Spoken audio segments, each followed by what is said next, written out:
Hello, everybody. It is Whitney Emanuel with Strategic Visionaries here with your money smarts for the day. And I wanted to talk to my pre-retirees today. So, who is a pre-retiree? That would be someone who is planning to retire within the next 10 years. It could be in 1 year, it could be in 10 years. The principles applied are still the same.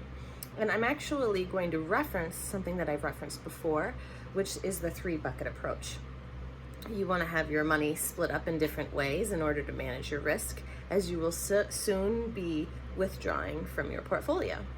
And so one thing that I oftentimes talk to my clients about is downsizing your risk or reducing your risk as you approach retirement. The shorter, the more compressed your timeline is, the sooner you're going to need your money. And I'm sure you've all heard the old adage, buy low, sell high, right? Well, what if you're very aggressive and you're retiring next year and you experienced 2008? Or let's say we have a market crash in a year and you're retiring next year and it's bad timing. Well, then you could potentially lock in some of the losses because you needed to withdraw money for your retirement and you weren't prepared. So that's why it's so important to have your money set up in a way so that you don't have all your money so aggressive. And so you want to have some cash and cash equivalents. You want to have some bonds and guaranteed investments, and then you want to have your long-term money. You don't want to let go of that aggressive money, but you do not want all of your money in it.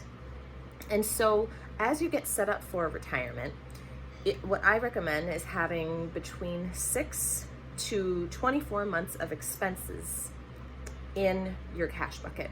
How do you determine that? Well, this is why pre-planning for retirement is so important, because as you're planning, you need to determine what are my expenses going to be.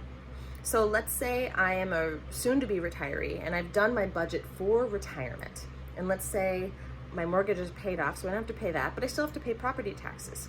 And I still have to pay for my utilities. I still want to travel. I still need to pay for healthcare. Let's say I'm on Medicare, but I have a Medicare supplemental plan that I need to pay for. You need to consider all of these expenses in your retirement plan to know how to set up your portfolio. Your retirement budget is essential. So once you have all those numbers figured out, that's when you determine how to set up your portfolio appropriately. So number one important thing to do as you're preparing for retirement is setting up your portfolio in a risk relevant way to you. Don't have all your money in stocks. It's not a wise thing, especially when your timeline is getting shorter. You don't want to have to eventually sell stocks that you could have sold and locked in the gains and put them in cash. So just something to consider there. The second thing is, as you're preparing for retirement, consider your insurance options. I mentioned Medicare before. Meet with a Medicare specialist. Have them help you determine what your supplemental plan will be. Let's say you're retiring at 65. That's easy because then you get Medicare then. But you also need to consider, do you want to get Medicare Part D, which is your prescription drug care? And is there any other supplemental plan that you want to have cover you for your various medical expenses? Looking at what if you have any conditions that you need prescriptions for, that you need to see a specialist for, consider that, and then meet with, like I said, a Medicare specialist to make sure that you're getting the right plan for you. There are supplemental plans, but then there's also the Medicare Advantage plan, and that covers everything, but it does tend to be more expensive. So again, make sure you just get the right plan for you and research it before you get there, because it is time sensitive. And you want to make sure that if you're not already receiving Social Security, that you have to actually go and sign up for Medicare. Otherwise, you could lose your window of opportunity, and then there are penalties associated with waiting. So I highly recommend looking at it ahead of time. 65 is the age that you get Medicare and you get on government assistance for your medical care, which is great. It becomes much more affordable. Let's say you're retiring at 62, and let's say you need supplemental medical insurance. This is extremely important, and a lot of my clients actually wish to postpone their retirement. They recognize and see how much it costs to insure themselves at that age without Medicare. So you really have to look at your medical costs. This is something that I strongly recommend.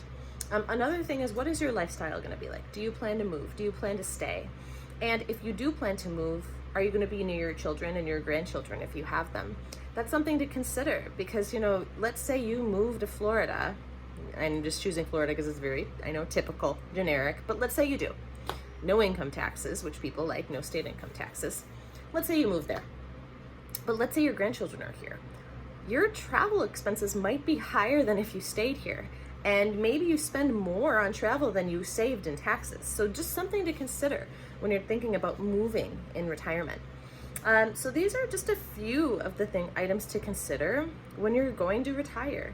Another item to consider is long-term care. What's your long-term care plan? If you're young in retirement, I still think 60 is young.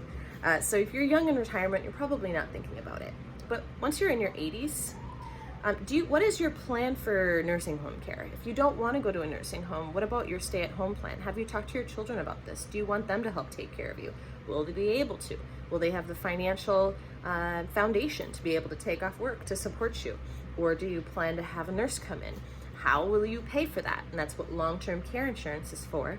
And ideally, you get that before you retire. You get it before you are in a health crisis because you will not qualify with some conditions. So strongly recommend looking at long-term care plan. It doesn't have to be insurance, but insurance is a good way to transfer the risk from you and your family to an insurance company, and then you're off the hook with a good portion of bills, depending upon how you set up that policy. So with all of that said, just some things, again, I'll summarize to consider before you retire. How is your portfolio set up? Don't be too high on risk.